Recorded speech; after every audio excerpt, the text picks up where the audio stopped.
नमो विष्णुपदाय कृष्णप्रेष्ठाय भूतले श्रीमते भक्तिवेदांत स्वामिनिति नामिने नमस्ते सारस्वती देवे गौरवाणी प्रचारिणे निर्विशेष शून्यवादी पाश्चात्य देशतारिणे जय श्री कृष्ण चैतन्य प्रभु नित्यानंद श्री अद्वैत गदाधर शिवासादि गौर भक्त वृंद हरे Krishna Krishna Krishna Hare Hare Ram Ram Ram Hare Hare Hare Krishna. So thank you very much for joining today's session. We have been discussing from the book Manah Siksha by Srila Raghunath Das Goswami, and we are currently in the seventh verse, which talks about the subtlest of all anarthas, which is desire for fame and recognition. So I'll request Radha Pramod Prabhu to first start with his recap, and then we will continue with today's discussion. Over to you, Prabhu.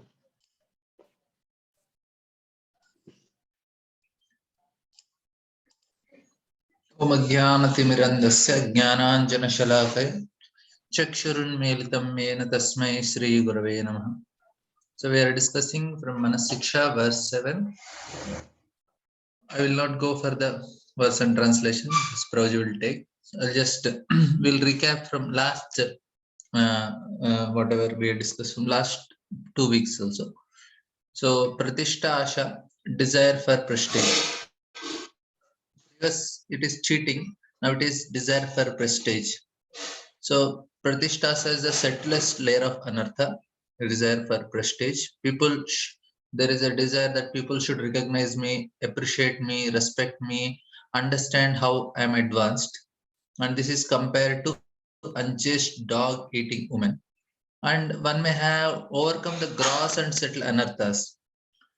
So here the thing is, the person who has overcome this God subtle anarthas, he wants that people should recognize him, people should respect him for what he has deserved, because he has achieved something very big.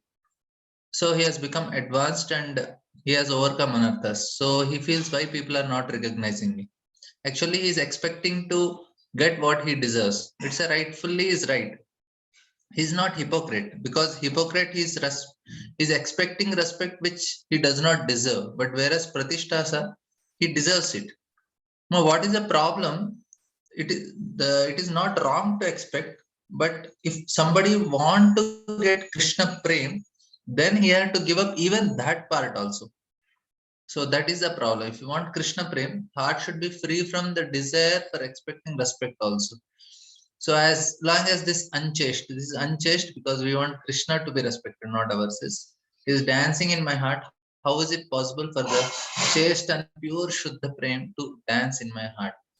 So prema for Krishna that sadhu has in his heart, and so this is, where is it? That is, it is in the sadhu's heart. So, and the solution is, my dear mind, you should always serve the incomparable, beloved devotee commander of Krishna's army, and we have to serve these exalted devotees. That exalted devotees will drive away this dog eating woman and will establish pure Shuddha Prem within one's heart. So as soon as we give up the desire for prestige, the door for Krishna Prem opens. Now this is what is the meaning of the verse, and Bhaktivinoda Thakur, he gives in his commentary, Bhajan Darpan commentary. So he says, why is it that deceit still lingering in the heart despite one's having given up all material sense enjoyment? He says this is the explanation. He says, first he is explaining Pratishta. So the Pratishta is desire or hope for honor, so which nourishes and generates other form of deceit. So even if this subtlest thing remains, again it will bring out all the things which he has lost, again it will come. So unless one gives up this, it is not possible to give up kapata, kutinati and other things. And why is it drishta, shameless and unchaste? Because this desire for honor is the root of all other anarthas. But since it is never able to recognize its own fault, that's why it is shameless. We have it, will not be able to understand. And why it is Swapacharamani? Fame is like dog flesh, or one who is eager for such fame is dog eating woman. And then where all it is, how it is manifested in three types of sadhakas: Swanishta, Parinishta, and Nirapeksha. Also we discussed. He's in a householder with no varnashram duties, Swanishta. He wants to become renowned as a religious, benevolent, and sinless. And whereas Parinishta sadhaka, he hopes to be known as a devotee of Vishnu, as a knower of spiritual subject matters, and as detached. And whereas Nirapeksha want to be known as spotless and renounced, as a master of conclusions of Shastras, and has having a perfect understanding of devotion. So now this is what is the level comes, and they don't receive prema. So what is prema? That is explained by Bhaktivinoda Thakur. Rupa Goswami says when bhava becomes extremely condensed, it is called prema by the learned. It softens the heart completely and produces extreme possessiveness of the Lord in the experiencer. And only when the desire for pratishtha is cast away, one's heart becomes soft. And it is said that who we should serve, the solution is Prabhudaita Atula Samanta, a powerful, incomparable commander of Sri Krishna. Is a perfect devotee of Krishna, a special, incomparable commander of army. If we dedicate our life serving such a devotee, then we can overcome Pratishtha. When we are engaged serving such most exalted devotee, then we feel, why I should be respected, he should be respected. So we slowly give it up. So the rays of Lord's internal pleasure potency are always reflected in the heart of such devotee. And this potency can very easily flow and accumulate in the heart of another individual. So this is how it happens. Is that technology is like that, which will cast away any misgiving and help pure love to grow in there. So how it comes? These are the very potent forms is embraced just from their feet, Mahaprasad and instructions. And Lord Shiva tells to Parvati how worship of Lord's devotee is more superior than serving the Lord. And then this is what we discussed last week from this verse. So how bhakti develops in the association of devotees? For this, Bhaktivinoda Thakur quotes few verses how by serving devotees intense rasar bhakti to the Lord who is fixed in one's form and destroys obstacles. So he quotes this shloka, and then he quotes next shloka also, Durapaya Alpatapasa. So in that he says, service to devotees, those on path of Vaikuntha who are constantly singing about Supreme Lord, rarely achieved. So this Alpa Tapasa is very rare, but it's a figurative speech. So it's not that somebody has to do any tapasya to get. So it's just to tell how rare it is to get an opportunity to serve devotees.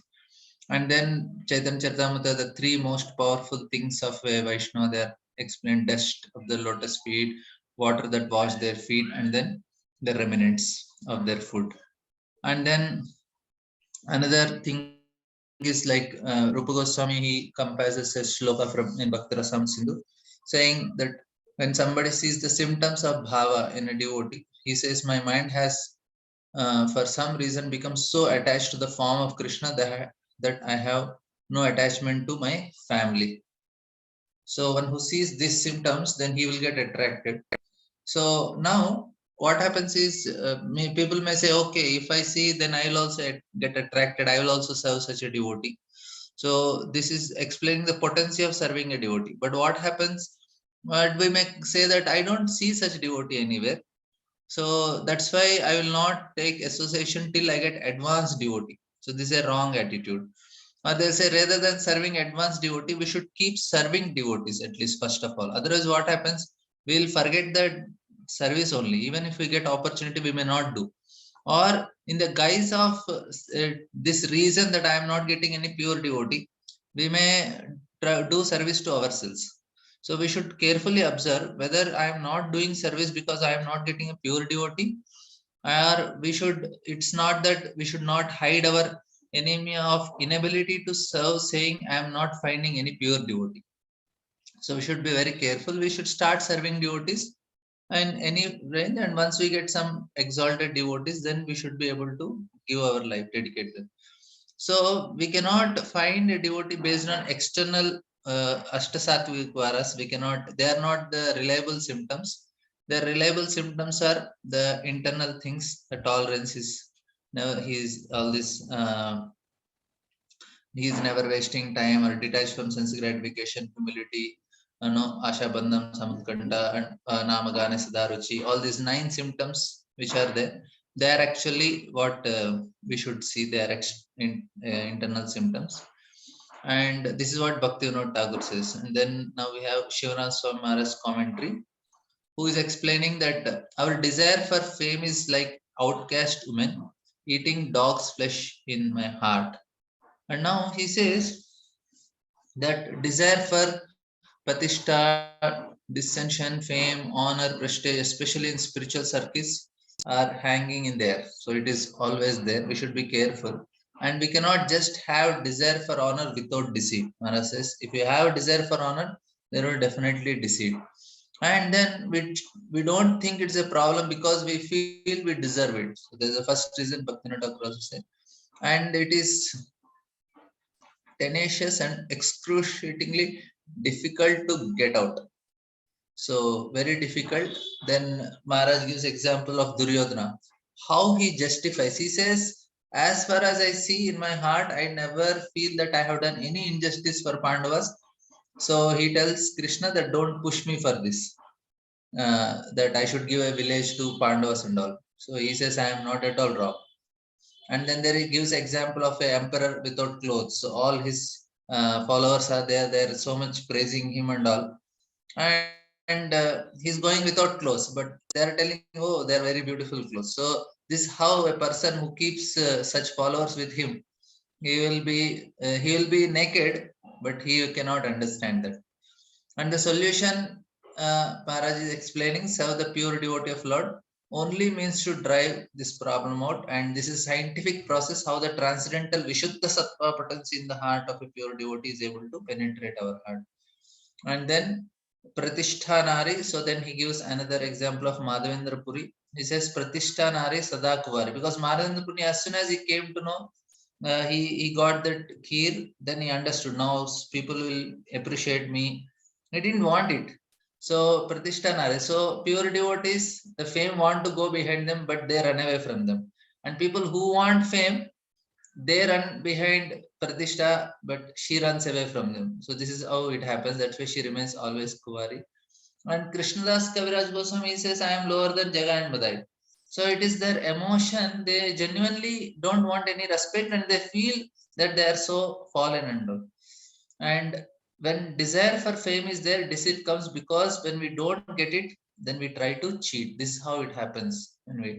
And not only that, we face disgrace that we don't deserve as a devotee. Sometimes they commit such things like because first is deceit, and then we try to justify what we did. Then we start doing then jiva himsa, and then we try to offend devotees, and then we try to create trouble for them, and that's all we remain in our life. So Bhaktisiddhanta Saraswati said, better that I am in the association of those who are pointing out my faults. So we have to do the right things and give right things. So this is actually what is important, that somebody should be always there monitoring us and telling, so what is right, what is wrong with us. Now, now we are there, we can help devotees, but when we are helping, we should be careful with certain things. So we want to give some help for devotees, but it should be, we should be like-minded and we should be affectionate. And we should also see, by my giving things, is it helping him to advance or he is suffering? And we should also check our intentions, why I'm doing it. And last thing is, I should enhance his moral and enthusiasm. So this is the solution, to be in the association of devotees, and they regularly help us to find our faults. So, Hare Krishna. Hare Krishna. Thank you, bro. Thank you very much. A very nice summary. So let's continue. We discussed a lot of things. So we have been discussing the commentary by His Holiness Shivram Swami Maharaj on this topic of Pratishta Asha. We'll chant this verse once and see the meaning, and then I will do recap has been done, but if some points I just would like to highlight, I will just highlight before we open up for some discussions based on what we discussed last week, and then we will start today's discussion. So we'll chant the verse together. प्रतिष्ठाशा दृष्टा श्वपचरमणि मे हृदि नटे कथं साधु प्रेमा स्पृशचि शुचिरेतन्ननु मना सदा त्वं save us प्रबुदयितसामन्तमतुलम् यथा तां निष्कास्य त्वरितमिह तं वेशयति सः. So he says that drishta, as long as that shameless, unchaste Shwapacharamani, the dog-eating woman of Pratishta Asha, the desire for prestige, may hridi natet, as long as she dances in my heart, katam shuchihi sadhu prema sprishati etad. How is it possible for the chaste and pure lady of love for Krishna touch my heart? Only one of the two can stay. Where the unchaste dog-eating woman of Pratishta Asha is there, there the chaste and pure desire for the lady love for Krishna cannot touch it. So he says, therefore, my dear mind, Sadatvam Sevaswa Prabudayita Samanta Matulam. He says that therefore you should serve. The solution for this desire for the solution for overcoming this problem of Pratishta Asha, the desire for fame, is that one should serve, always serve very advanced devotees of the Supreme Personality of Godhead. And when we accept that position of servitude towards these great devotees, then automatically the desire for fame, glorification, and respect is subdued, and naturally there is a transfer of the feelings of love of Godhead, which is there in the heart of the advanced devotee, that gets transferred to us. So this is what Shilvandas Goswami says.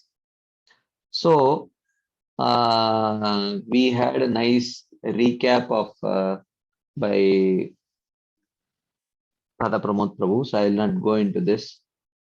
So I will just see. Srila Bhaktivinoda Thakur explains that this is what happens after repeated attempts to weed out deceit while still hankering for honor distinction. So we may have overcome the desire, we may have overcome deceit and hypocrisy and pretense, but if the desire for fame does not go away, then that dog-eating woman will attract her upapati, her paramour, which is all this deceit. So therefore, she will not alone, she will attract her paramour, which is deceit. That's what he is telling here. So the solution is we have to serve the pure devotees of the Lord. This is the only means to drive this problem. So therefore, we are dependent on mercy of the devotees who can come and drive out this problem of Pratishta Asha. So therefore, we are incapable of doing anything on our own. We are dependent. We are helplessly dependent on the association of devotees, especially advanced devotees whom we can serve, and in serving them in the right mood, they can remove this desire for prestige and fame from our heart. Okay. And he says that this desire for fame is very, very difficult to go away because subtle things are very difficult to get rid of. Hmm? Uh, the grosser things are easier to go, but the subtler the thing is, uh, then the more difficult it becomes even to find it. What to speak of removing it? Uh, so just like the gross garbage can be removed, but the subtler dust to sweep it and remove, the subtler and subtler it becomes, cleansing process becomes all the more tedious and difficult. So this is either in our house or from within the heart, it is the same thing. The subtler is the anartha or the dust, then the more tedious and difficult does it become to remove it. Hmm. So, um, so the problem of this desire for fame is that it is very difficult to accept because the mood of justice is very strong. Because justice seems like a good thing. Justice does not seem like all that bad. All we are asking for is justice. We are not asking for anything. We are not trying to cheat others. We are not trying to show off something that we are not. But what I really am, only that much recognition I am asking. So, what is wrong in seeking justice? Because justice seems like a very good thing. So, therefore, it becomes very difficult to,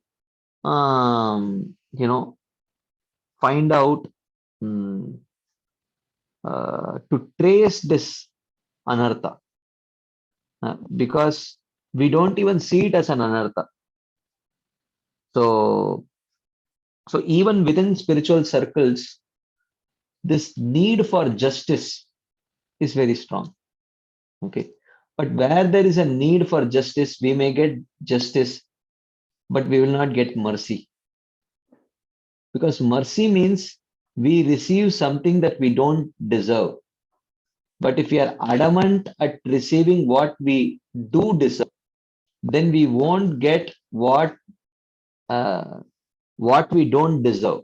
Actually, that mercy we will not get. So ours is a society, ours is a mm, you know is an institution where we are praying for mercy. But in praying for mercy, if we are adamantly attached to justice, if we are adamantly attached to justice, then we lose out on mercy. So we have to see whether I want to stand on my own legs and seek justice, or do I want to be carried by Krishna uh, uh, and get his mercy? So, so therefore, this Pratishta Asha is a very, very subtle anartha for which it is very difficult to get rid of it, even to detect it. What to speak of getting rid of it? And then we saw the example of Duryodhana who refused to give 5 villages. So he said, "It's impossible for me. I am a Kshatriya. For me, I am the representative of the Supreme Personality of Godhead. So I deserve, you know." So, and he said that I looked in my heart very deeply. I could not see any flaw. So therefore, don't ask me for 5 villages. Huh? So therefore, he was completely willing to overlook his fallen state, fallen degraded position like that. Anyway, and then we also saw the example of emperor without clothes. It was because he was so self-absorbed. It was difficult to find out the faults in himself, even though others could see it very clearly. Uh, so, and then we saw the example of Madhavendra Puri, who actually ran away from this desire for fame, but fame ran after him. We saw the example of that story of Madhavendra Puri and Shir Chor Gopinath. Hmm? So, so then We saw the example of the advanced people don't want any recognition. And Sri Krishnadas Kaviraj Goswami actually says that I am lower than Jagai and Madhai, and I'm like a worm in the stool, like that. So uh, so here, but on the other hand, we are not even remotely as accomplished as Krishnadas Kaviraj Goswami, but we are very attached to getting what we deserve. And that actually deprives us of the mercy which the Supreme Lord is willing to give us, much more than what we deserve, uh, like that. So, Bhaktivinoda Thakur says in his song commentary, who does she dance with? She dances with her lover. And what's her lover's name? Kapatya Tad Upapati. Deceit is her paramour. Hmm? And then they are dancing. And naturally, when the desire for fame is there, then deceit comes. When deceit comes, finally, jiva himsa, and ill will, and all these uh, other more grosser anarthas which we had given up will naturally come. So therefore, the root of the problem should be addressed. The root of the problem is actually, um, in terms of anarthas, the root of the problem is actually desire for fame. And of course, the desire for fame is a result of a malnourished heart. We discussed the other day also. So when the heart is not sufficiently malnourished with the Vaishnava Preeti, that is why this is such a powerful point that Srila Raghunath Das Goswami is making here, and the same point is made by Srila Bhaktivinoda Thakur also, in his book called Bhajana Rahasya. In that, which is a commentary on the Shikshashtakam, he says that the desire for fame, the desire for glorification, this is actually a symptom of Hridaya Daurbalyam, a weak heart, a heart which is not sufficiently nourished. So the symptoms of that weakness is attachment to material things, desire for fame, desire for glorification. These are the symptoms of a malnourished heart. And he says, so what is the solution for this Hridaya Daurbalyam?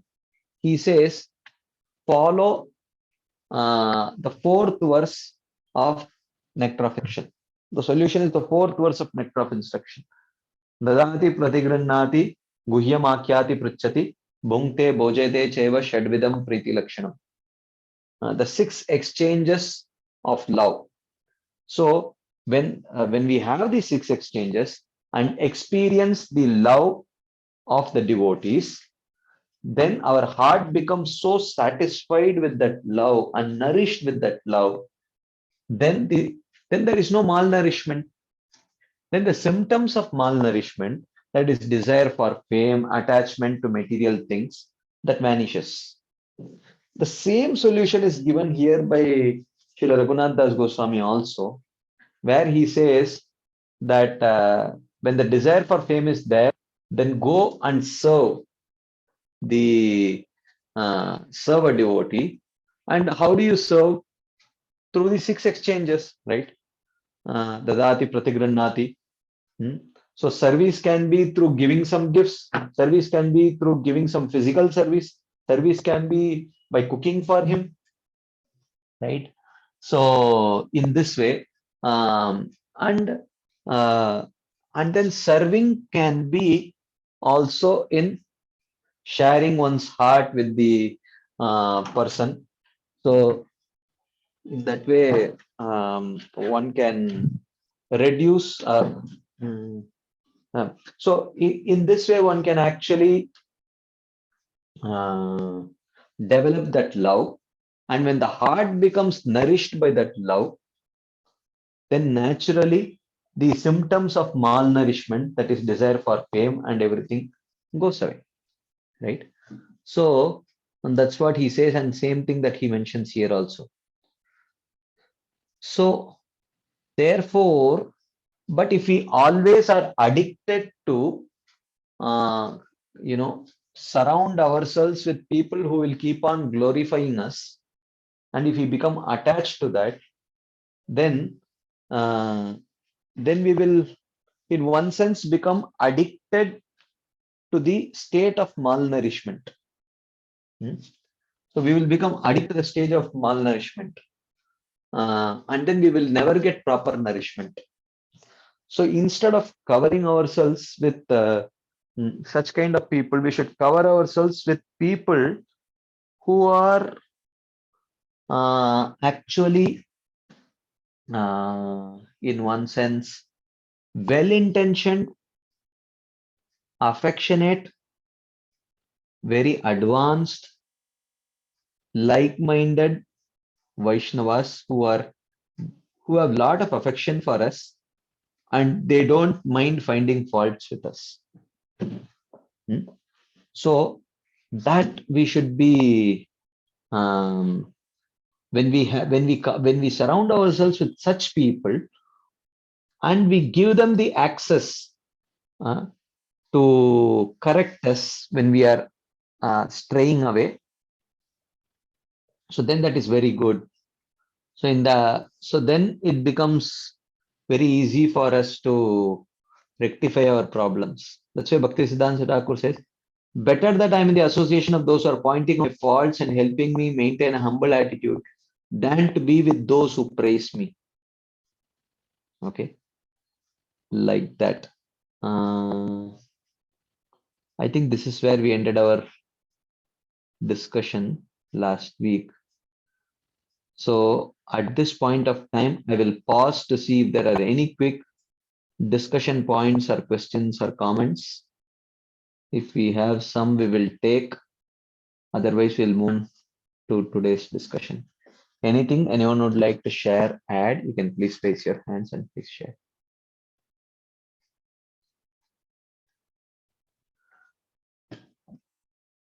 Okay, if there is none, then we'll continue our discussion. There is something in the chat box. Okay, there is one. Is a Nirapeksha devotee free from Pratishta Asha? A real Nirapeksha devotee, in the truest sense, has absolutely no scope for any Pratishta Asha. But one who has just externally accepted the dress of a Nirapeksha devotee, who has accepted the dress of a Babaji, a person who is supposed to be at the stage of Bhava and Prema, but still internally not purified, then such a person can definitely struggle with this Pratishta. So that is the point. But if he is a real Nirapeksha devotee, then there is no scope for him to have this kind of Pratishta Asha. Okay, there's another thing in the chat box. So this Pratishta Asha is same as Amanina Manadena Kirtaniya Sadahari. Yes, definitely. Yeah. Not acting any respect for oneself, as Lord Chaitanya says. Yes. So, so the question continues. I was thinking, if we have helped someone in their spiritual lives and been their Pad Pradarshak Guru or their mentor for a few years, then how is it possible that we do not expect any respect from them? Well, if so, sometimes really advanced devotees, uh, it's not that we insist that they don't give us respect. Huh? It's not that we insist that they don't give us respect, but at the same time, we should not expect it. Ideally, the fact, we may, in all likelihood, because if our anartha nivritti is not complete, we may expect respect, but in reality, we should not respect. But that does not mean that we insist that they breach the etiquette and not show us respect. That's not necessary.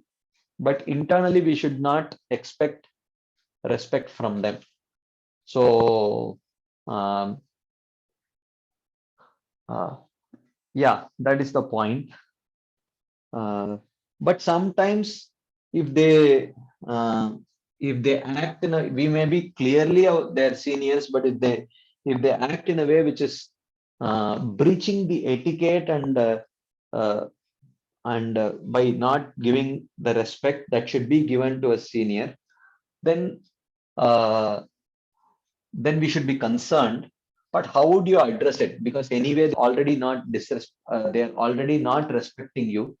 So if they are not respecting you, then in all likelihood, they will not be willing to accept your correction also, because the respect is not there. So then, how do we address it? We may not be the best person to address it also. First thing is, we should be very clear that I am not getting upset because I am not getting the respect, but I am getting upset because out of genuine concern for them. So, and if in that case, if we have genuine concern for them, then we can, and because they're really not showing respect to us, then in all likelihood they will not be willing to accept our correction also. So in that case, we should not correct. We can bring this to the attention of someone who may be even senior to us and whom they really respect. So then we can bring it to their attention and let them handle the case. Otherwise, we just let it go. It's okay. So many times we may be Pad Pradarshak Guru, but over a period of time, um, uh, we may lose respect, or someone may lose respect for us. It is quite possible. But one should still, the follower, the follower should still have a very grateful disposition towards the Padpradarshak Guru. But having said that, it is quite possible that in one's progress on the path of devotional service, one may get inspired by different people, different devotees. That is quite possible. Just because someone has introduced one to Krishna consciousness does not mean that that person should throughout his life derive inspiration from me only. Just I have been his Pradarshak Guru does not mean throughout his life he should derive inspiration from me only. He should be under my guidance only. That is absolutely not needed. In our life, at some point, someone introduces us. We are grateful for that. But at some other point, we may start deriving inspiration from some other people, and that should perfectly be fine. So that's my understanding. Okay, Krishna Nam Prabhu. Hare Krishna Prabhu, Dandavat Pranam. Dandavat. Prabhu, you said that we have to, the genuine association is one where the devotees will point out our deficiencies so that there's scope for our improvement, rather than just showering praises on somebody without, even though they don't deserve it. But in practical life, we find it difficult to come across devotees who will take the liberty of pointing out deficiencies. Rather, the other way around, that is what is more prevalent. People shower praises on each other. You scratch my back, I scratch your back. Like that, devotees keep praising each other without any consideration of what is their progress or what is their status. So I find it difficult to handle, especially when praises are showered on us without, when we don't deserve even an iota of it. So that is a difficult situation to handle. At the same time, to get devotees who will take the liberty of pointing out our deficiencies That is also difficult to come across. Well, that needs investment, bro. Actually, to get people who will praise us, that leads very less investment, because such people may not necessarily mean every single word that they tell us also. Most people may not actually mean what they speak. It is as a matter of just, praising, they will praise and leave. But to get a devotee, How to handle such situations, Prabhu? How to handle that? I mean, the best thing is to pass it on to where it actually belongs. So rather than holding it and actually taking it very seriously. So pass it on to the Guru Parampara, to where it belongs. But this is easy, and we should understand that, you know, uh, uh, actually the Shastras say that if someone does not know you sufficiently, and if he glorifies you, to accept such a glorification is actually an insult. So therefore we have to see, as Krishna says, Yadyad Vibhuti Matsatvam Srimad Urjitam Evava Tattadevavagachatvam Mama Tejongsha Sambhavam. Whatever splendor that you see in this world, anything or any object or person possesses, you should understand that it is just a manifestation of my of an expansion of an expansion of an expansion of my potency in the form of Paramatma.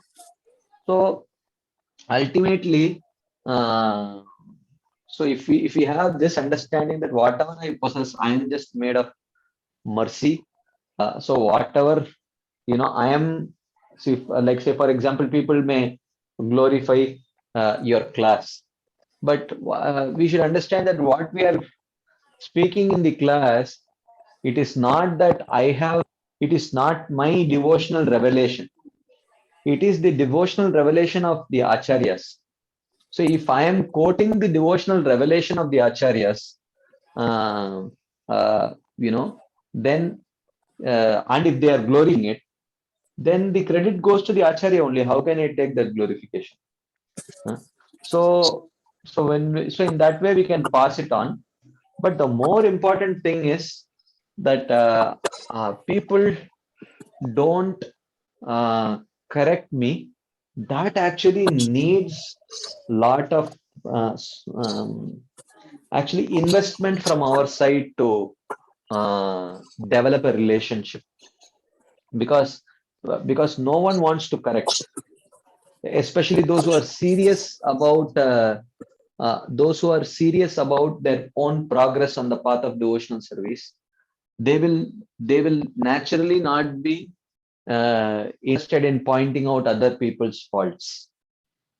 But if we are genuinely interested in our own progress, then we will find out such a devotee who is more advanced than us, who is very who is like-minded, and we have to invest in establishing a relationship with that person through the 6 exchanges: dadati pratigrannati guhyamakyati pruchati bhungte bhojete chaiva, and make that person feel that I am genuinely interested in progressing, and I am struggling with my anarthas and I need help. So you please help me.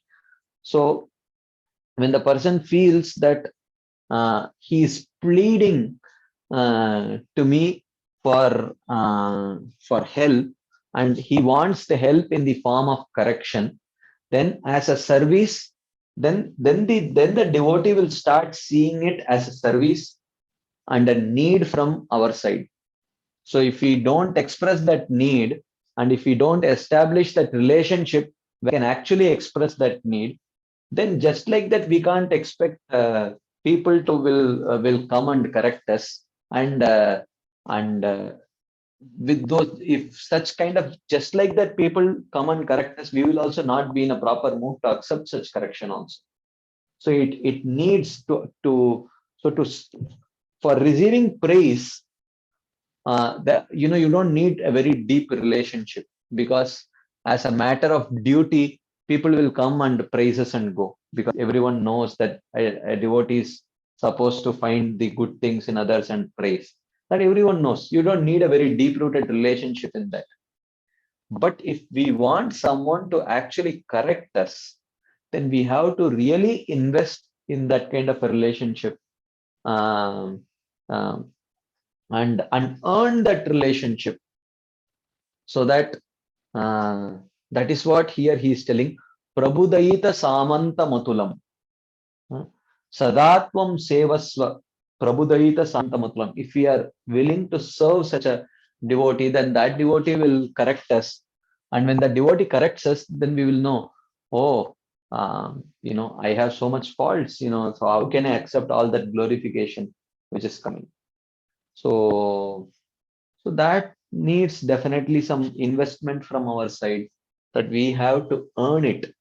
It will not come. Praise will come without much effort, but to develop a relationship, uh, uh, but to get an opportunity to from a person who will correct us, that needs investment. If we properly invest in establishing that relationship and earn that relationship, then that person can actually correct us. Then we will be willing to take that correction also.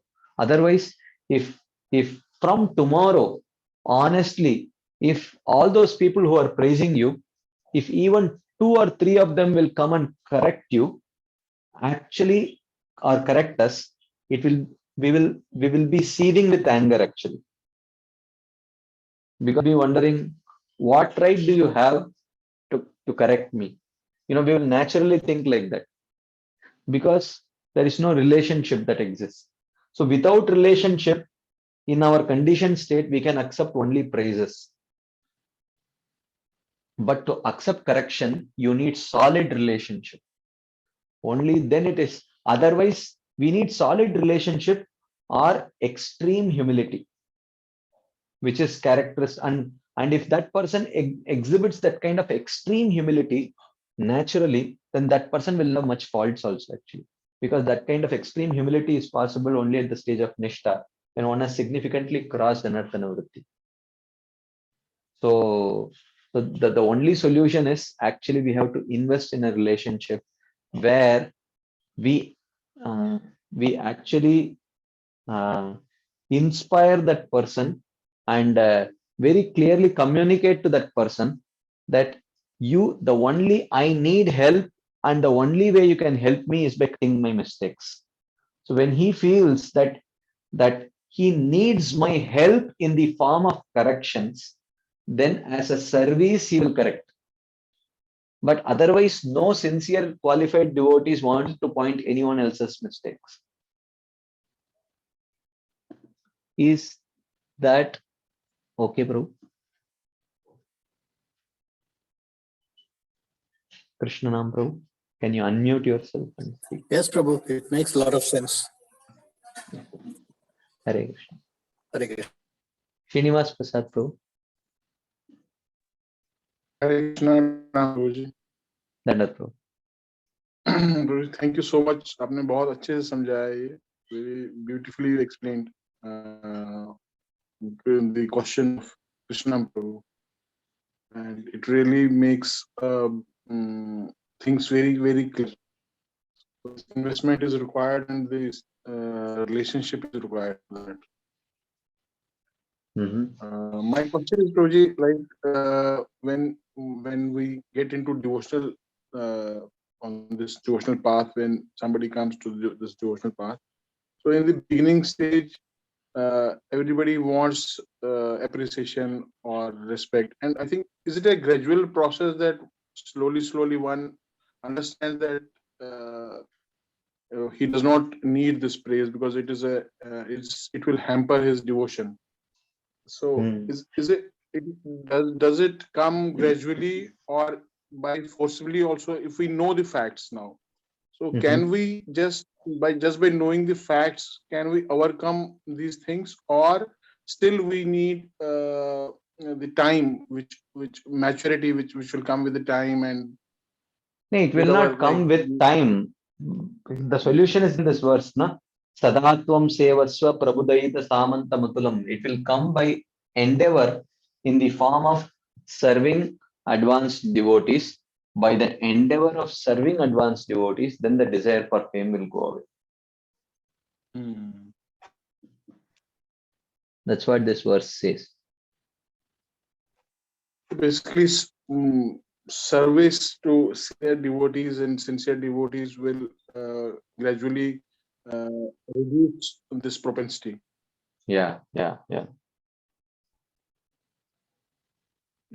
Thank you, Prabhuji. Thanks a lot. Hare Krishna. Hare Krishna. Okay, so I think we will continue if there is no further discussion points. So we have been discussing the commentary to the 7th verse of Manah Siksha by Srila Shivaram Swami Maharaj. So now he is going to address the same thing that Srila Bhaktivinoda Thakur addresses in his Bhajan Darpan commentary about, how this Prashta Asha can manifest in these three kinds of devotees, three sadhakas, the Swanishta, the Parinishthita, and the Nirapeksha sadhakas. Of course, this is in one sense, okay, there is, okay. One more hand up, SGD. Hare Krishna. Hare Krishna Prabhu, Dhanavad Pranam Prabhuji. Dandat Prabhu. Prabhuji, I'm new to this group. You added me. Thank you for adding. I'm regularly listening your lectures, but I'm to understand your concept and this it's taking time. Maybe here I had a doubt on the last point what you said when you or a Margadarsha Guru, is there some Guru you accepted whom you want to correct you? So in that case, when you follow somebody as like that, in such case, you are accepting somebody to correct you. When he does any fault and somebody is correcting him, whether how we have to react? Well, that is like suppose you accepted some Guru Maharaj or someone and you are following and he is correcting you. You are in a good relation, but he the Guru who is correcting you, he also having some fault and somebody chastising him or like that. Then how we have to react? Whether we have to counteract him or how we have to deal that situation, Prabhuji? If is he chastising directly that Guru, or is he talking? Is someone talking ill about that Guru behind the Guru's back? What is your question? I'm not able to understand. Means in front of you only somebody is correcting him or chastising him, and as a disciple of him or follower of him, how we have to react? But from the Guru side, he's not saying anything because he's already in the Nishtha stage or beyond anything. So you got my point, Prabhuji? Yeah, I understood your point. Here, I think we need to see what is the relationship of that Guru with that person who is correcting him.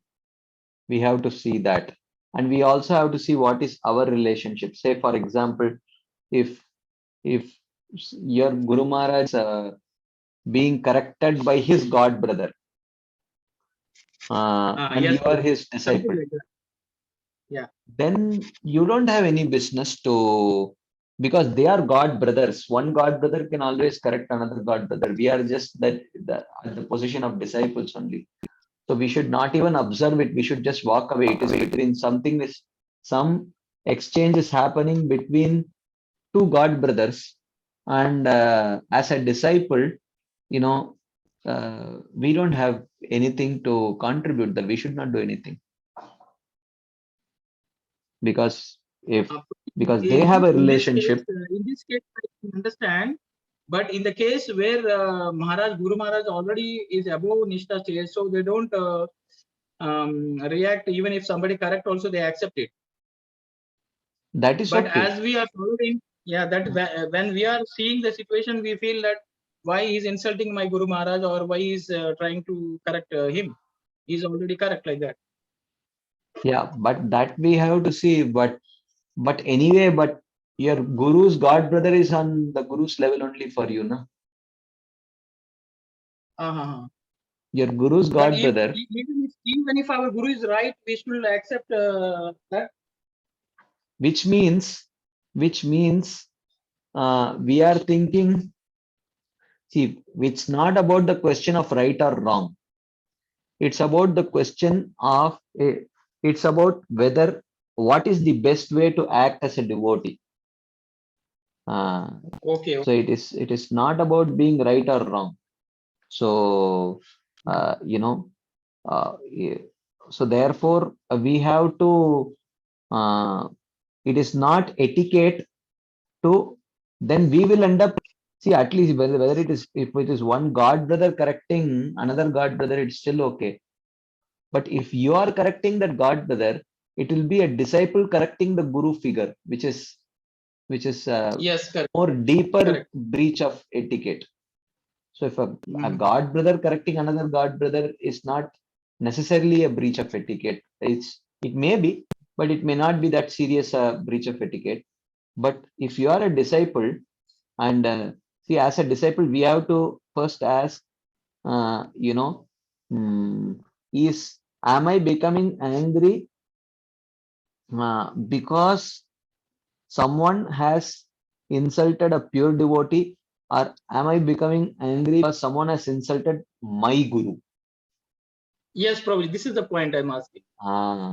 So uh, that's where even we cannot tolerate because it is my guru. So that mood is not correct, and also it will be inappropriate on our part to correct a person our who is supposed to be our guru figure. So something that happens between the god brothers, it will be resolved between the god brothers, and we cannot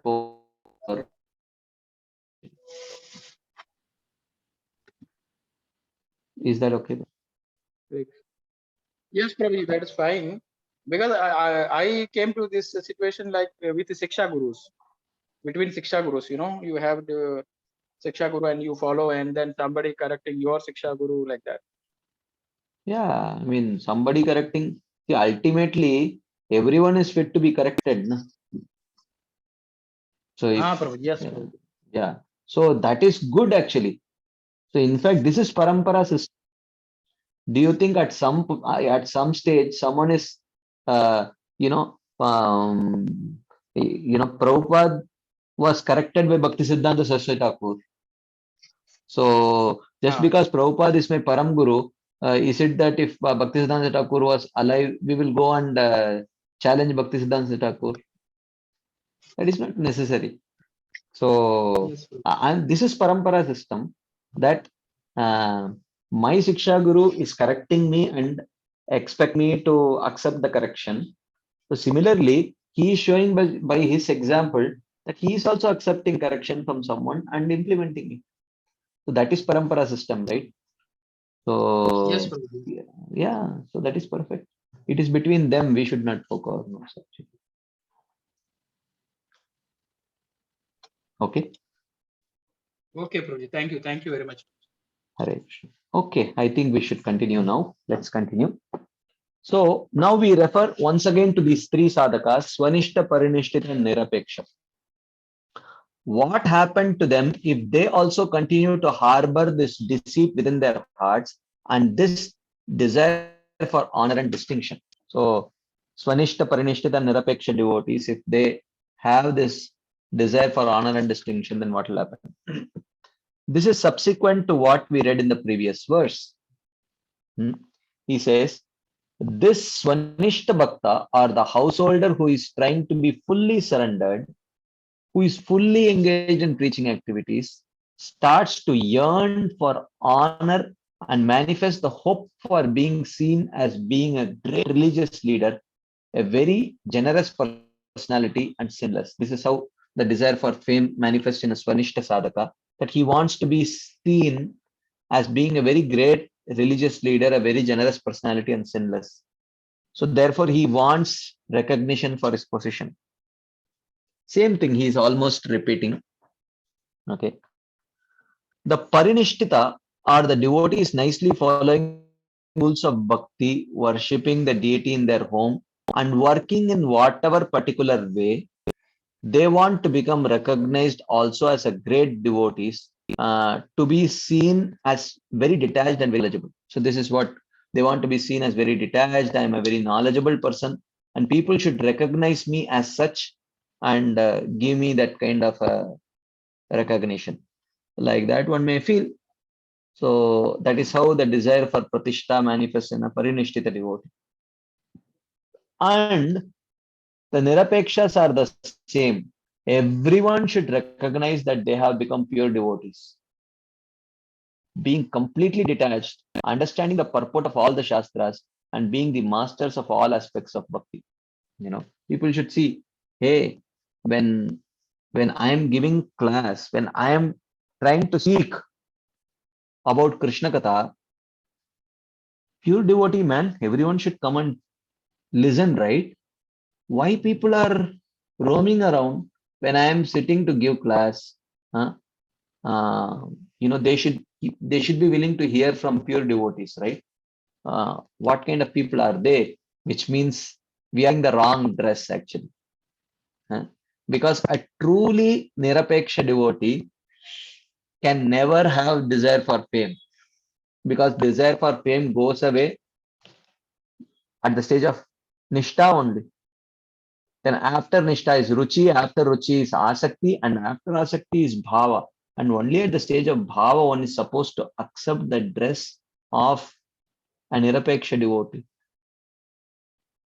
But if we are hankering for it, if we are yearning for it, and when we don't get it, if we are really upset, which means we are not qualified. We are not qualified to wear that dress actually. Right? So he says, for all types of devotees, the problem is mainly always wanting recognition.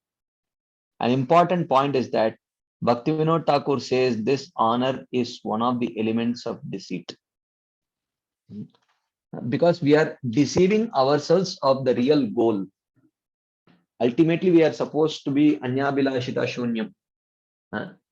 That is pure devotional service. If you are on the path of pure devotional service, then we are deceiving ourselves by wanting fame. Because fame is definitely Anyabhilasha. And ultimately, our practice should be Anyabhilashita Shunyam. Right? So he says, deceit can be rooted out to the proportion that one is free from this desire for honor. So as long as this desire for honor is there, then the upapati, kapatya upapati, the deceit, kapatya upapati, the paramour of deceit will come. So to the degree we are actually free from this honor, to that degree the deceit will actually leave the heart. And the heart is like a cup. You can have a cup of ink, and if you just keep pouring in milk, then ultimately all the ink will be out. Okay. So heart is like a cup. Whatever you pour in it, that's what will be there in the cup. If in the cup, if we pour ink, there will be ink. If we pour milk, there will be milk. But if there is already ink, which is all the anarthas, then if we start pouring milk, then gradually all the ink will leave. Therefore, what we want to fill the heart's cup up with is pure devotional service rendered with real humility. Here, specifically, what is being stated is that one should serve the pure devotees. So he says, Katam sadhu prema sprishati. Sprishati means touch. He says, this sadhu prema or love of God will not even touch us. Not to mention, we will not get it. we won't even able to be, we won't even be able to touch it. What to speak of attaining it? Attaining it is different. We won't even be able to touch it. We won't touch it, and it will not touch us as long as our consciousness is contaminated by this desire for honor. As long as the desire for honor is there, we can never progress. And it will attract all the other anarthas also. So one devotee asked that, is it just sufficient to know that is it just sufficient to know that that it is there?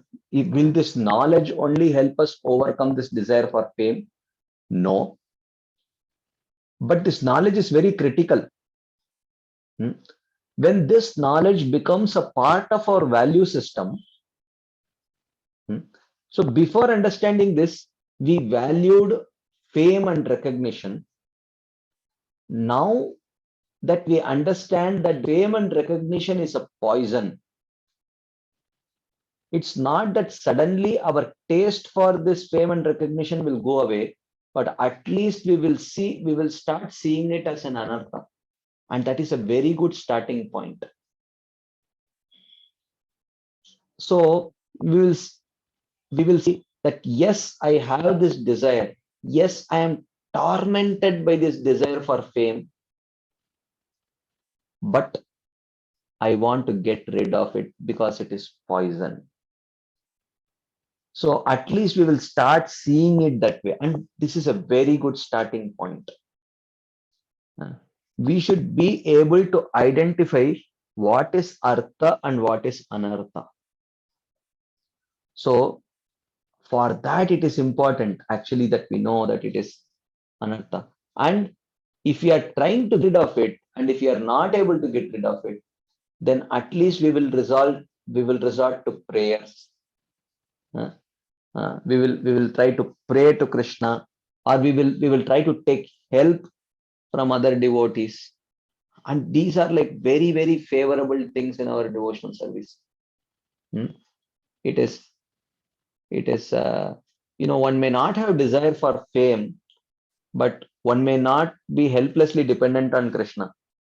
So it is better to have a desire for fame and identify it as actually an obstacle and actually be prayerful.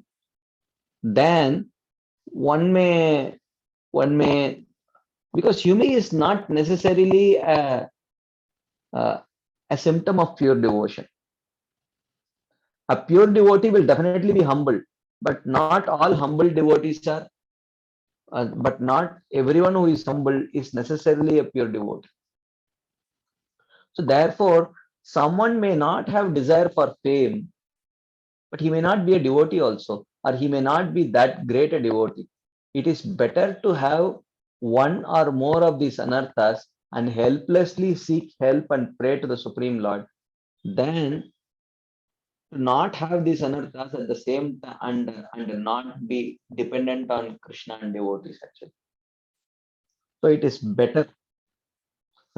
So therefore, if we identify that this is an anartha, even though we may have it, actually this is we are in a very advantageous position, because we have at least started identifying it as an anartha and an obstacle to make progress. So the next step, we will try to address it.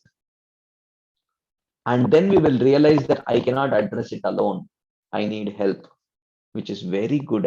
And then we will start seeking help. And this is the best part of our devotional service, when we start seeking help. And then Krishna becomes very pleased. So that's what he says here. So we won't touch it, won't touch us as long as our consciousness is contaminated by this desire for honor. What to do? The verse says, what is the solution? The solution is Sadatvam Sevaswa, all serve Prabhudaita Samantam. Pure devotees of the Lord who are Atula, incomparable or pure. So the solution is serving advanced devotees, serving advanced souls. Then what happens? He says, then nishkasya tvaritam, they will very quickly kick out all these impurities, and veshayati, they will establish sadhu prema, that pure love. So sada sevasva, you should always serve the devotees, because serving Vaishnavas induces humility. Serving Vaishnavas induces humility, and when we receive that humility, then naturally the desire for fame goes away. Right? So then Maharaj says, even if you don't have humility now, if you serve devotees, you will become humble. The serving mood, the mood of humility, is the antithesis of pride and the desire for honor. It neutralizes and destroys them. Serve those who are very dear to the Lord. Prabhudaita sadatvam sevasva prabhudaita samanta matulam yatatvam nishkasya tam veshayati saha.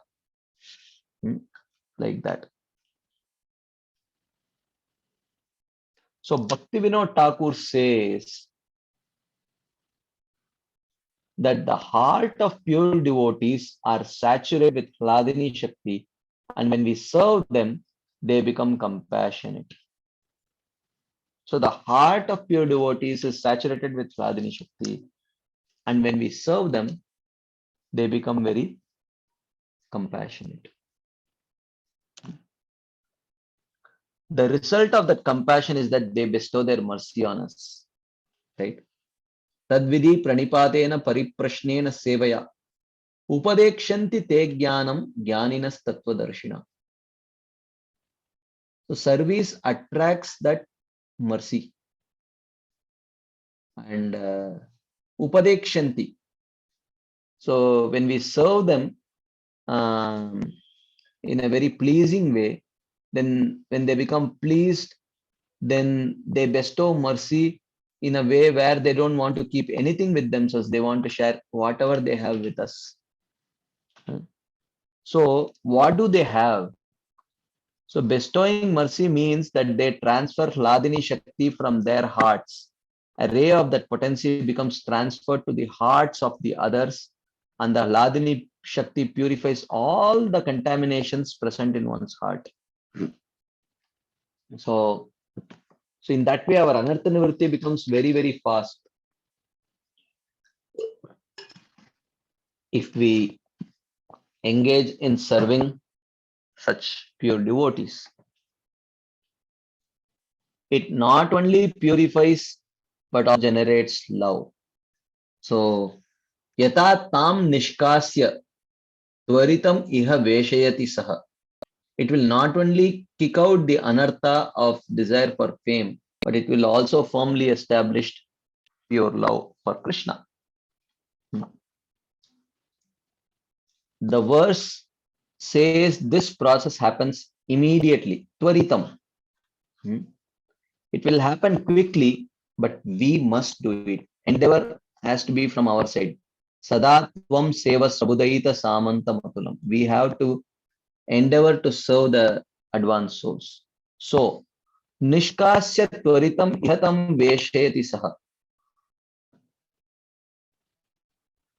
The association of devotees in a proper mood will expel all these unwanted qualities and will simultaneously give us access to love.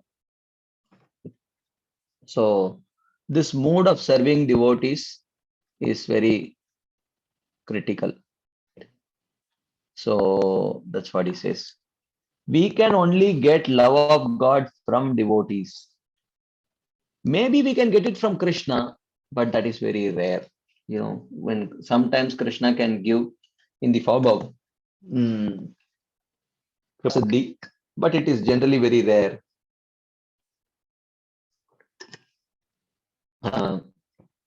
He says, Rupa Guru says, Adyastu prayikaha,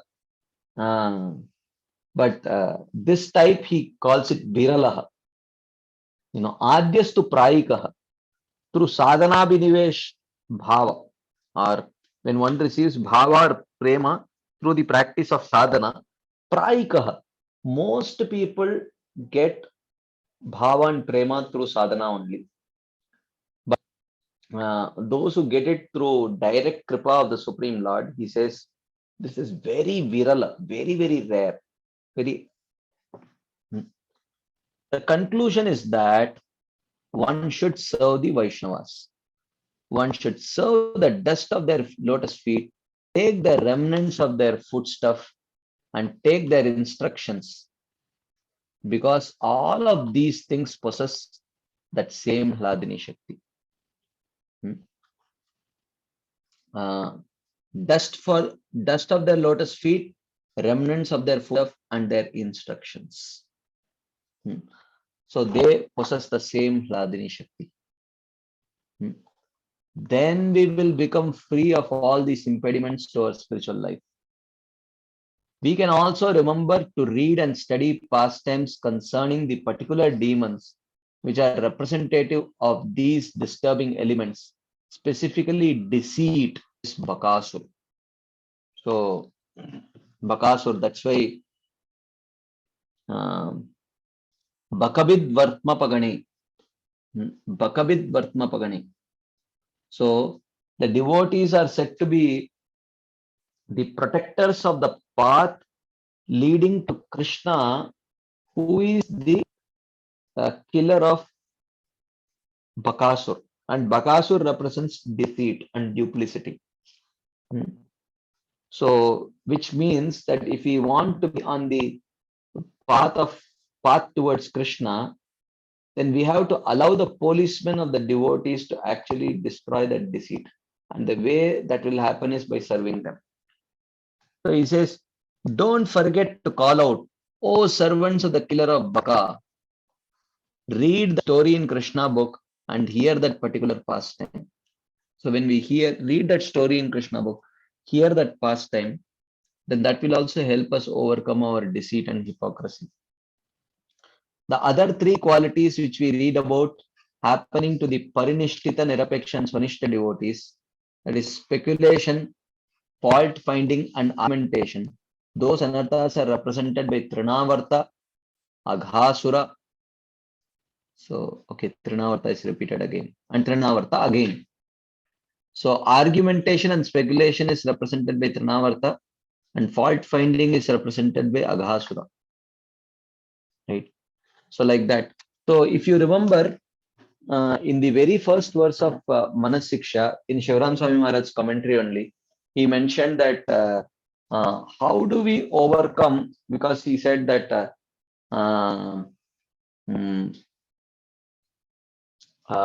what is that?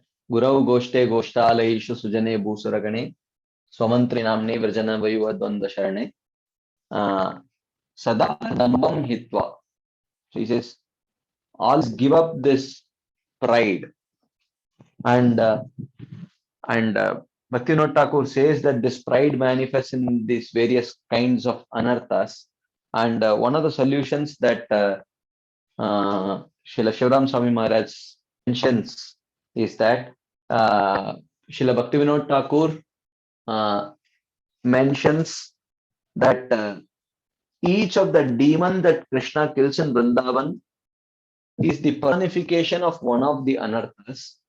So, if we hear about the pastimes of Krishna killing these demons in a very attentively, in a very respectful mode, then that respectful hearing of that time can actually help us overcome that anartha. That's what he says. So now Srila Shivaram Swami Maharaj is going to quote the verses which Srila Bhaktivinoda Thakur also has quoted about why we should serve the devotees, because the Shastras glorify service to the devotees. He's going to quote the same verses. But before we discuss those verses, if there are any quick discussion points, comments, questions, then I will pause for a few seconds to see if anyone wants to share anything. You can please raise your hands. Anything anyone would like to share?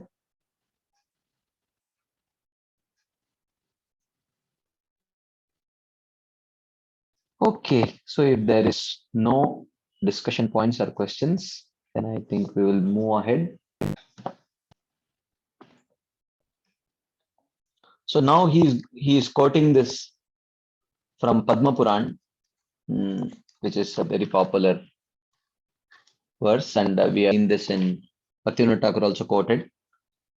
Aradhananam sarvesham Vishnor aradhanam param tasmat parataram devi tadiyanam samarchanam. Aradhananam sarvesham, of all the types of worship, Vishnor aradhanam param, the worship of Vishnu is considered to be the topmost. Tasmat parataram devi, and superior even to worship of Vishnu is tadiyanam samarchanam, is worshipping the devotees. So this we all saw. He's quoting these verses. And then the same verse, Yat sevaya bhagavatah kutastasya madudvishah ratiraso bhavet tivraha padayor vyasanardhanah. By service to the devotees, ratiraso bhavet tivraha. Tivraha ratirasa. Intense rasa of bhava bhakti to the Lord manifests, bhavet appears, and padayor vyasanardhanah. And destruction of material suffering also takes place. So in this way, serving the devotees definitely helps us overcome the obstacles that are stunting our devotional growth. And it also, so service to the devotees is means of both anartha nivritti and artha pravritti. That's what is being discussed here. So Srila Shivaram Swami Maharaj says, in this connection, Rupa Goswami makes a very important point in the conclusion of Bhakti Rasamrita Sindhu, where he says, all the different aspects of devotional service which are stated in Nectar of Devotion all pertain to Krishna. In other words, he is explained how to make advancement by one way or another in relationship to the Lord. He also says, all the different aspects of devotional service to the Supreme Lord, which have been discussed in Bhakti Rasamrita Sindhu, should also relate to serving the Vaishnavas. Of course, this is not at the end of Bhakti Rasamrita Sindhu. This is at the end of the discussion of the limbs of devotional service, the 64 limbs. In that section, Srila Rupa Goswami says, now I have discussed the 64 limbs of devotional service,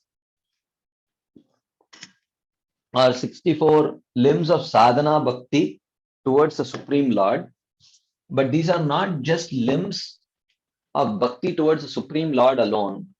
Almost all of these limbs can be formed with respect to devotees also, he says. Like that. In other words, whatever is described in Bhakti Rasamrita Sindhu in relationship to Krishna, you can do the exact same thing in relationship to Vaishnavas. He continues, this is the opinion of the Panditas. So then he says, to conclude our commentary on this verse, here is the quote from Bhakti Rasamrita Sindhu 1-2-241, which Bhaktivinoda quotes at the end of his commentary to verse 7, describing a pure devotee. This is the nature of a real Vaishnava. What is the nature of a real Vaishnava? So this is actually, as we saw, this is Rupa Goswami's own compilation of glorifying Vaishnava Seva. So he says, we already read this verse, Srila Bhaktivinoda Thakur had quoted this verse. He said, Drig ambo birdauta pulaka patali mandita tanu skalan anta fullo dadati pratum vepatum api drisho kaksham yavan mamasa purusha kopi upayayo najane kim tavan matiriha grihena biramate. He says, Ever since I saw a certain person whose body was washed with his own tears, whose hairs were standing on end, and who stumbled around with a joyous heart. These are the symptoms of, you can say, these are the Ashtasattvika Vikaras, which are the symptoms of Bhava. While quivering to the extreme, my mind has for some reason become so attached to the form of Krishna that I have no attachment to my family. So that's what he says, that since the time that I saw such a devotee, I was so, I have become so attached to the form of Krishna that I have no attachment to my family, like that. So this brings us to the end of Srila Shivaram Swami Maharaj's commentary. So next is the commentary by Srila Sachinandan Swami Maharaj. But before we start that commentary, if there are any quick comments, discussion points, then we can take before we move on to Srila Sachinandan Swami Maharaj's commentary.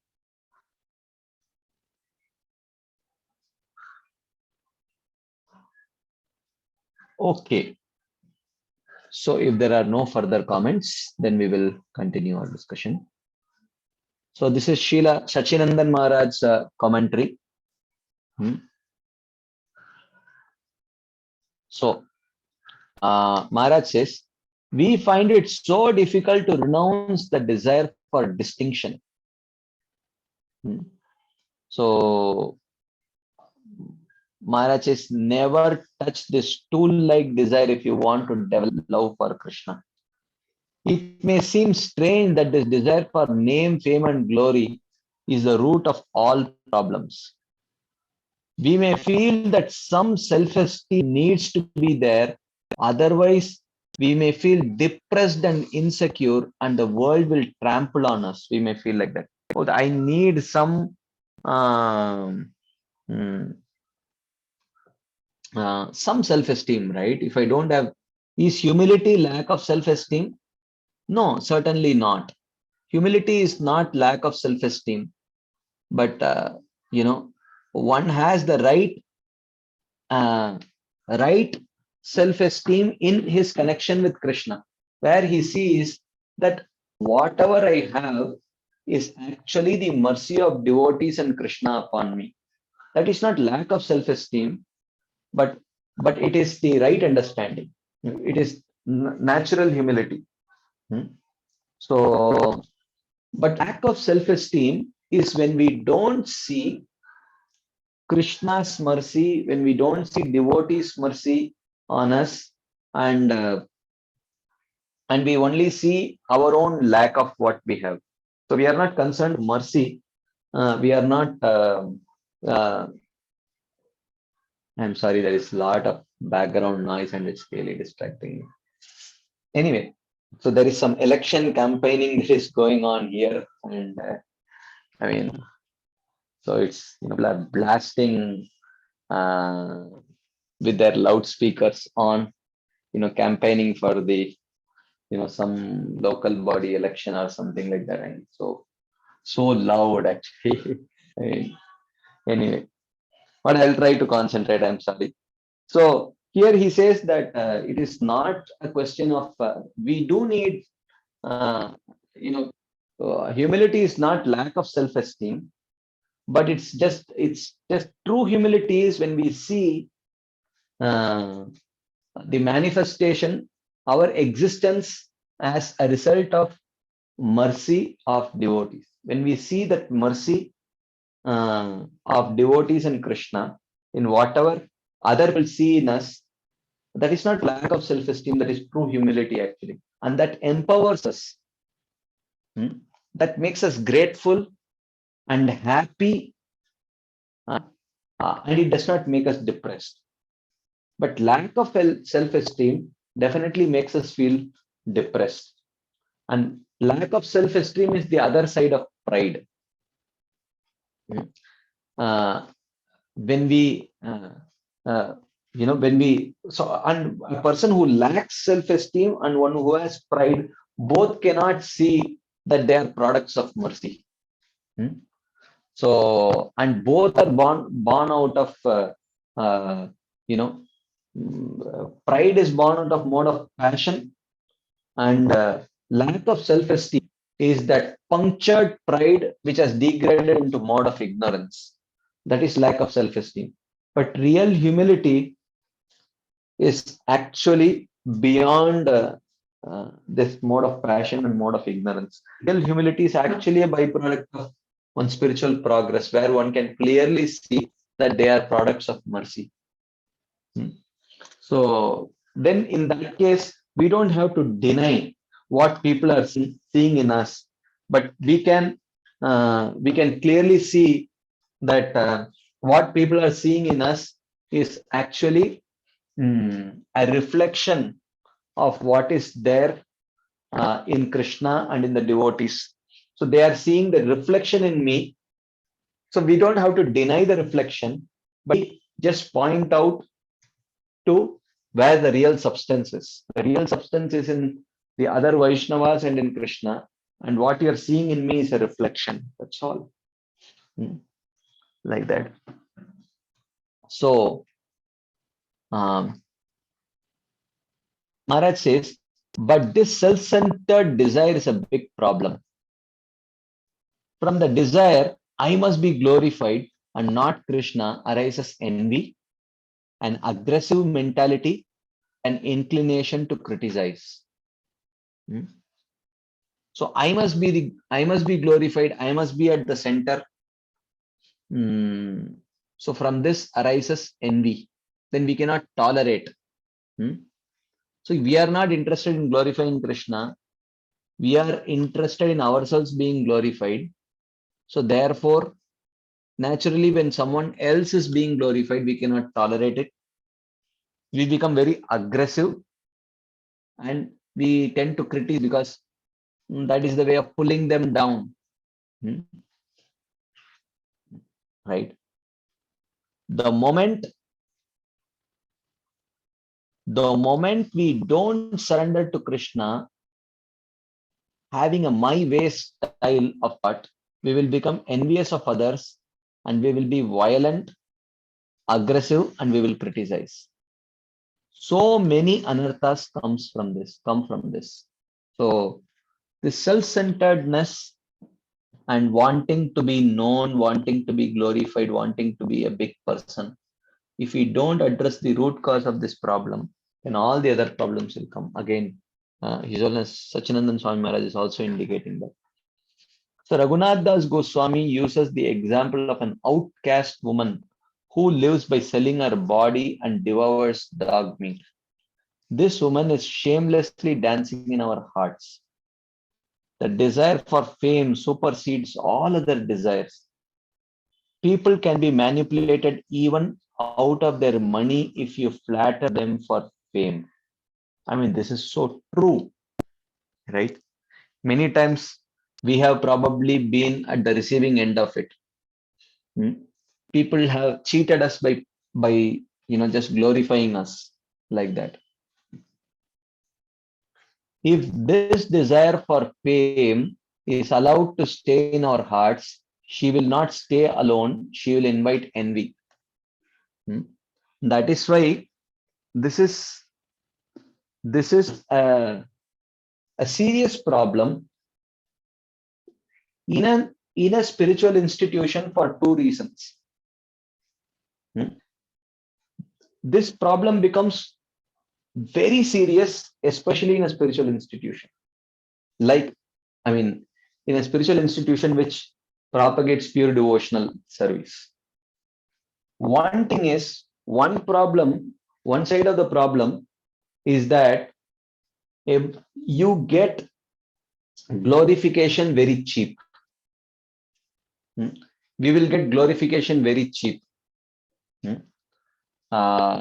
People will be, whatever little things that we do, people will glorify us. That will come very cheap, as we discussed. For getting glorification, we don't need a very deep-rooted relationship. And the second thing is, this glorification is very intoxicating. And if we have some power or control, then we can very easily surround ourselves with people who will keep on praising us. So this is where the problem comes. Then when we keep on surrounding us with people who will praise us, the sycophants, the yes men, then this is such an intoxicating thing. Then we will become used to always having things our way. We will become used to it. Whatever I say, because I am surrounded by people who will say yes sir, yes sir, yes sir, we will get used to always having our way. Then it becomes very difficult. Then it becomes very, very difficult to accept any kind of correction. When someone comes and tells Prabhu, this should not be done this way, then it becomes practically impossible for us to digest it. Many times in a spiritual organization, especially like ISKCON, this is a very dangerous thing actually. Very quickly we get position, at least in the outside world, we have to literally earn it. Without qualification, we don't get it. Because there is so much competition. But for spirituality, there is not much competition. So we are always short of people. So one can become a spiritual leader of some capacity with some amount of control, much more easily in a spiritual organization than outside. It comes very cheap actually, because there is always shortage of manpower. And suddenly, so therefore, we are not spiritually also qualified to handle the kind of fame that comes. So in the outside world, to get the kind of fame that we get in a spiritual organization, in the outside world, we have to work at least 100 times harder, and still you will not get that kind of glorification and respect. So we are in a very extremely vulnerable position, because there is a very strong possibility that we can get addicted to this. Because people will quickly glorify us, especially if we have some very little capability of doing something, if we have some control. So therefore, when we get and in the outside world, you get glorification, that is no problem.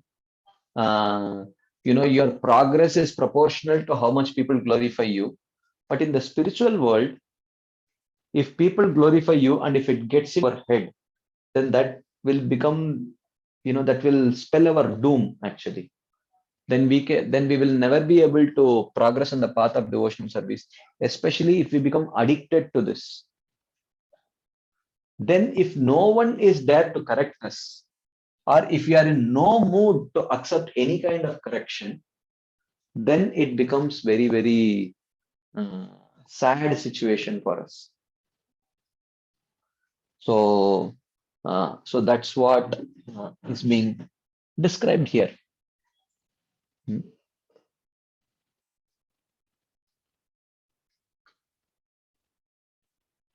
So the desire for fame will always be united with envy, and they will mate and produce children of aggressiveness and criticism. Same thing which Srila Shivaram Swami Maharaj mentioned. Here Srila Sachinandan Maharaj says, so the desire for fame will be united with envy. Actually, he says deceit, but anyway, I mean, these all will come. So then they be united with envy, and they will mate and produce children of aggressiveness and criticism, right? Because if we are envious, if we want fame, if someone else is getting fame, then naturally we will feel envious, because Because why they will always be together? Because the root cause of desire for fame is Rajogun, mode of passion. And one manifestation of mode of passion is actually desire for fame. And another manifestation of mode of passion is envy, right? Just like fire has heat and light. You cannot say that I only want light but not heat, right? It does not come. So similarly, mode of passion has multiple manifestations. Mode of passion has multiple manifestations. One of the manifestations of mode of passion is envy. Another manifestation of mode of passion is desire for fame. Another is lust. These are all products of mode of passion. So if one is there, the others will also be there. Just that when the right ambience is induced, then the others will also be triggered. So we have to be very careful. So therefore the solution is Sadatvam Sevaswa Prabhudaita Samanta Matulam. Right? When they dance in our hearts, they will start a dance of destruction and destroy all our Vaishnava qualities. So it will be a Tandava Nritya.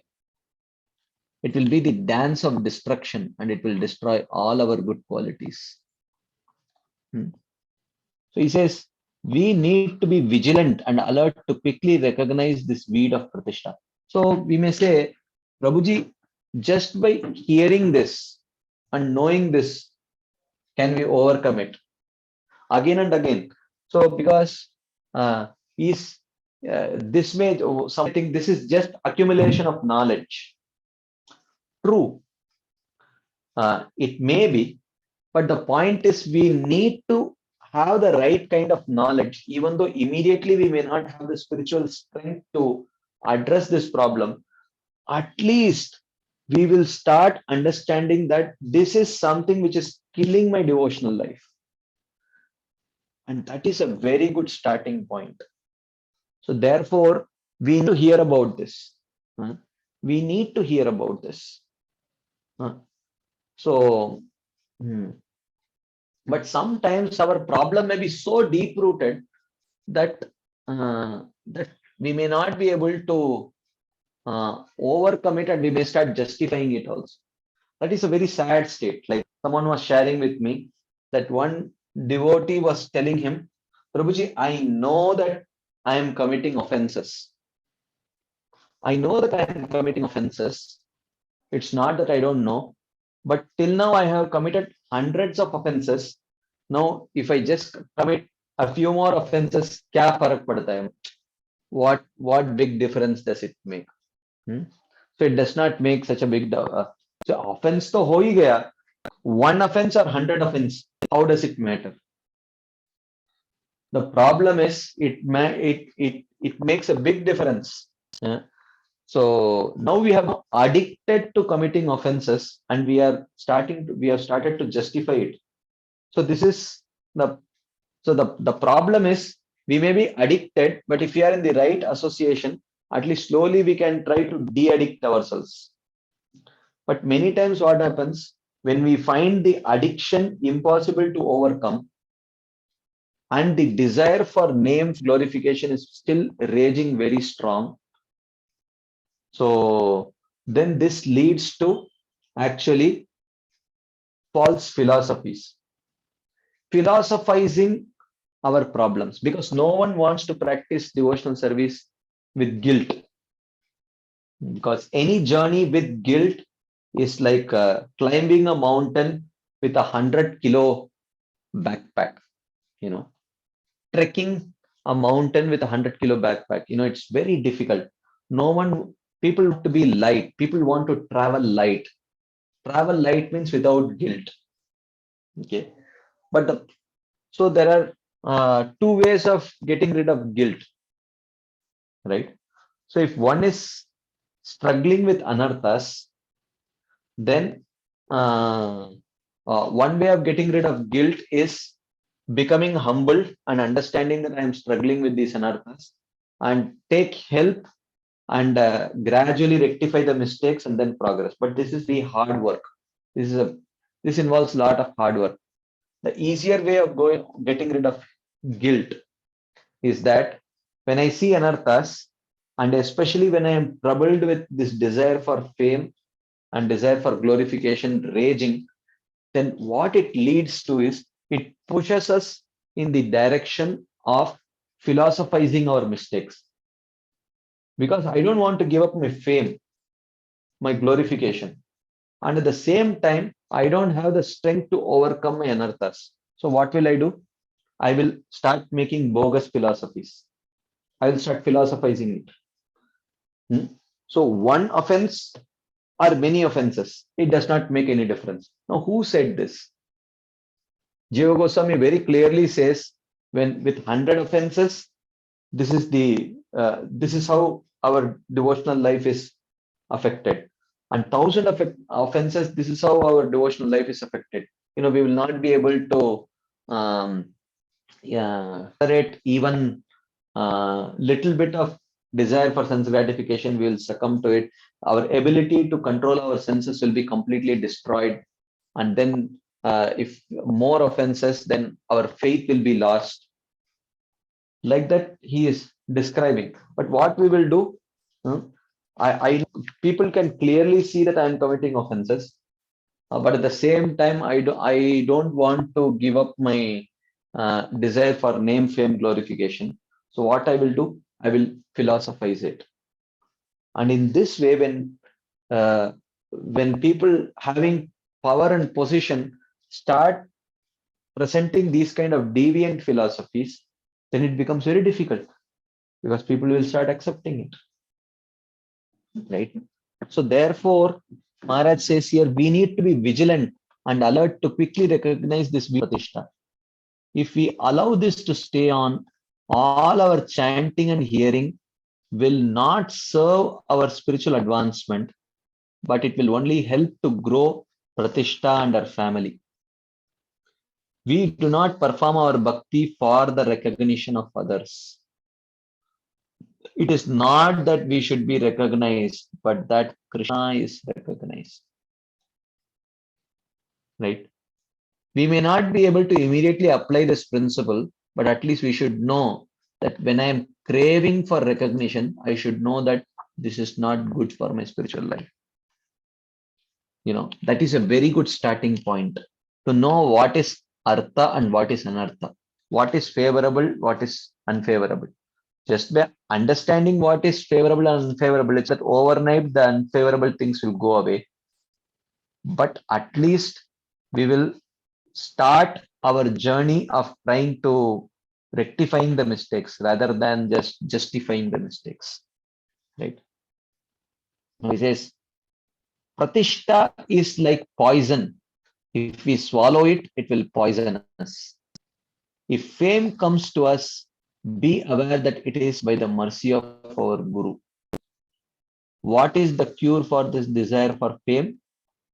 Raghunath Das Goswami says, Sevaswa Prabudaita Samantam. Serve the leader of those who are dear to the Lord. He compares such a devotee to a powerful general. The desire for fame is songs, so we need some force to remove it. And that force is coming from a pure devotee. Military action is required for this. If we want desire to be removed, we need a special squad, a real devotee whom we should serve. He will bring love into our hearts. Right? So, how meeting this devotee to our hearts, we will discuss it. But before that, if there are any quick discussion points, comments, anyone would like to share, add some questions, you can please raise your hands or type in the chat box. Okay, there is one. Someone. Okay. There is something in the chat box. Okay, I will read from the chat box. In the meantime, if someone would like to raise your hands, you can please raise. So there's a question, you see this happening, then in that case, what is our responsibility, especially in the case of leaders who can impact your service areas as well?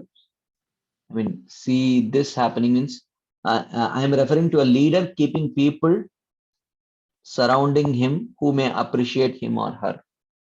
Well, what can we do?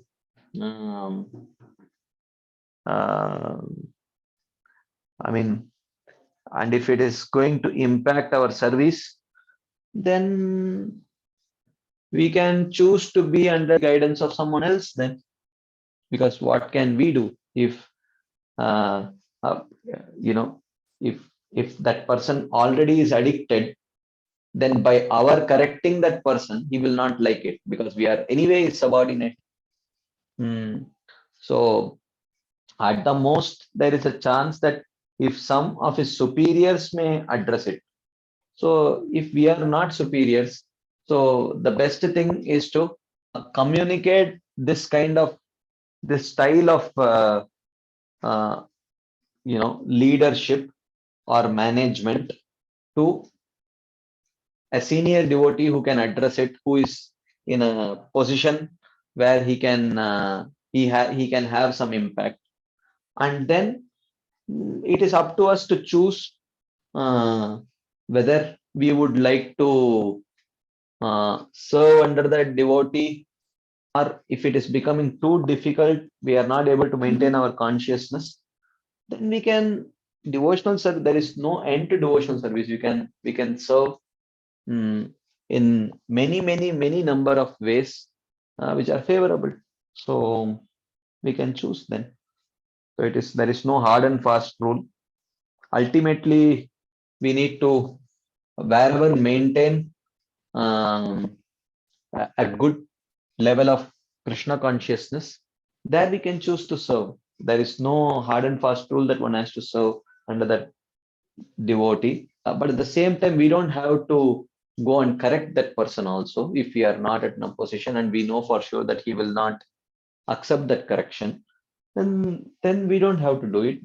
Let better communicate it to a person at the top, and then we can decide whether we wish to serve there or not. That's all. Okay. Anything else anyone would like to share? Add?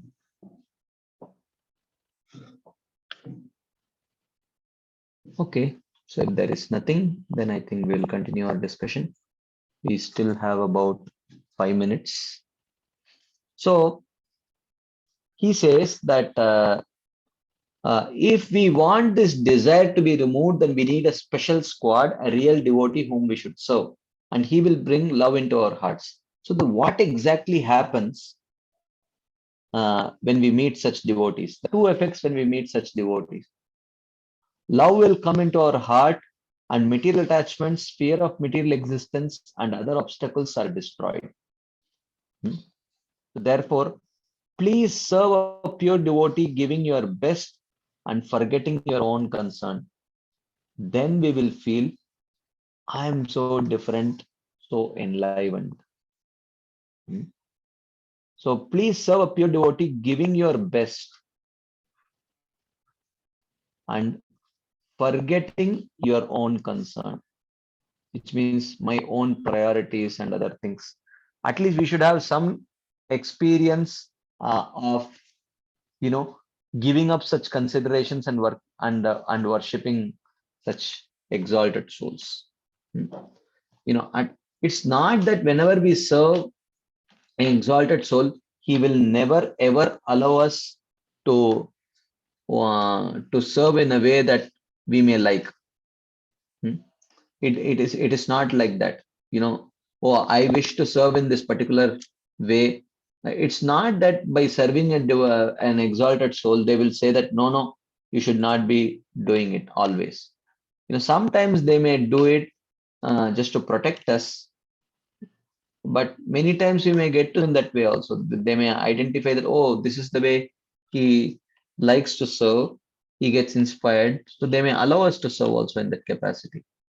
But the point is, we should at least have some experience in our lives that forgetting our own priorities, we should be willing to serve some devotees, surrendering to their priorities. And when we have that experience, then it is very favorable. It can give us that higher taste. Okay, there is one hand up, Srinivas Prasad Prabhu. Prabhuji. Yes, Prabhu. My question is like the nutshell of this verse is that we need to serve sincere devotees. Prabhu, your voice is breaking. Your internet connection is little poor, I think.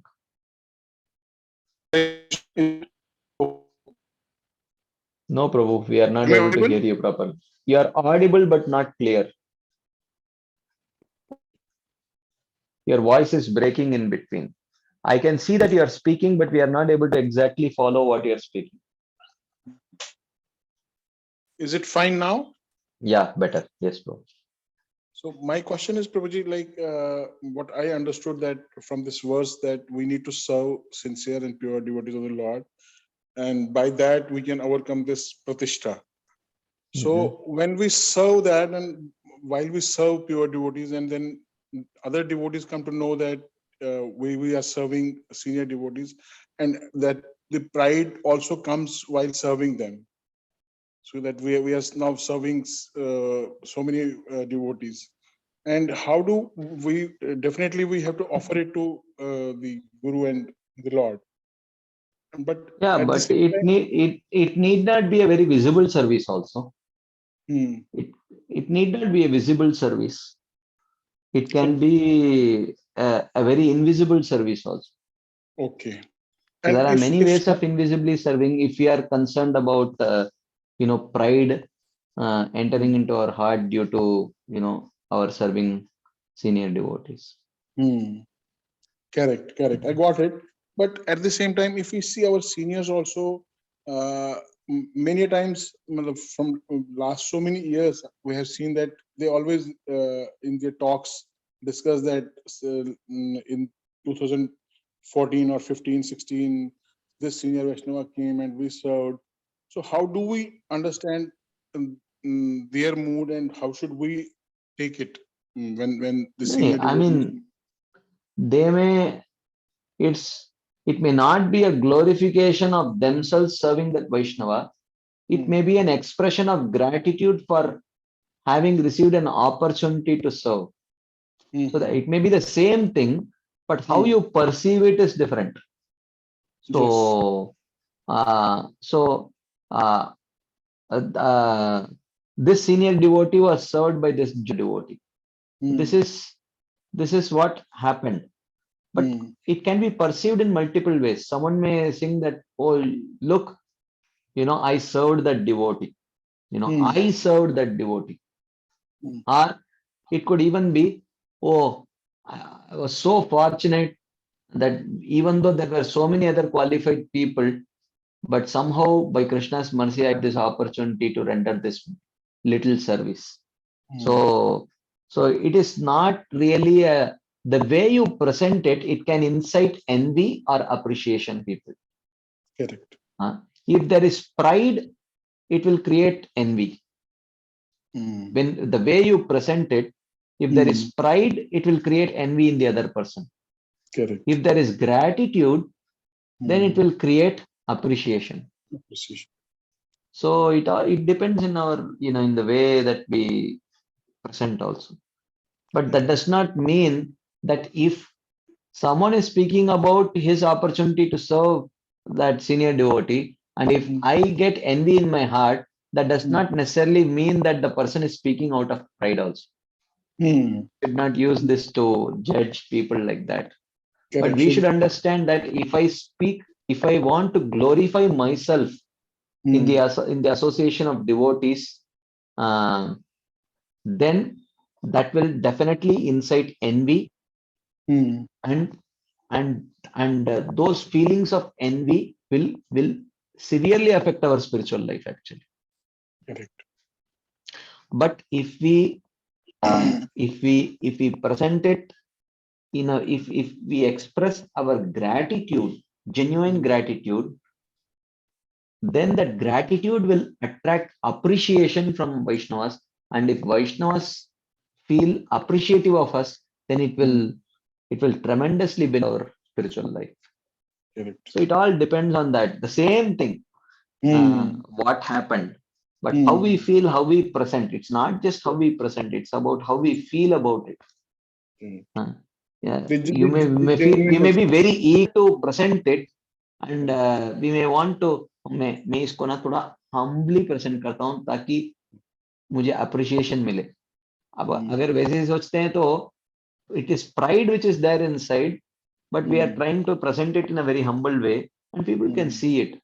The one who is humble would not want to advertise it. Many times we tend to advertise it using words which are accepted as words indicating humility, but then people can see beyond the words actually. Correct. And it will definitely generate some envy. And that if so many Vaishnavas are feeling envious, or then it will not be good for our spiritual life also. Correct. Correct. Thank you. Thank you so very much, Prabhu. Hare Krishna. Thank you. So grateful to you, Prabhu. Hare Krishna. Okay. So one last quick comment question, and then we will have to end. There is one in the chat box. If we are serving a pure devotee for our own purification, is it necessary for the devotee to know that we are serving him or her? Really necessary.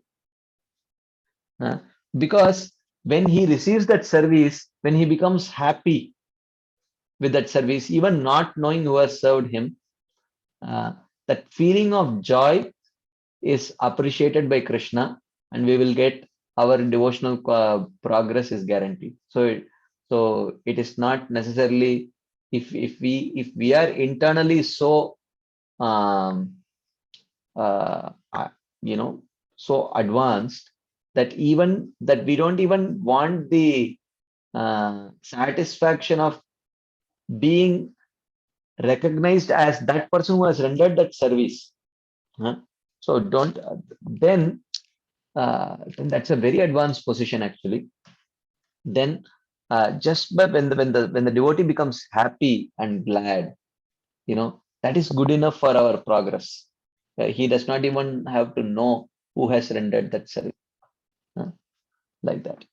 Anyway, we will pause here. Thank you all very much for your patient listening and your enthusiastic participation. So we will continue this discussion next Monday. So thank you very much. Sorry, next Tuesday. Srila Prabhupada ki jai.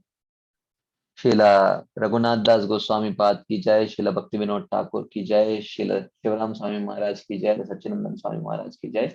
Shri Manah Siksha ki jai. Hare Krishna. Thank you very much.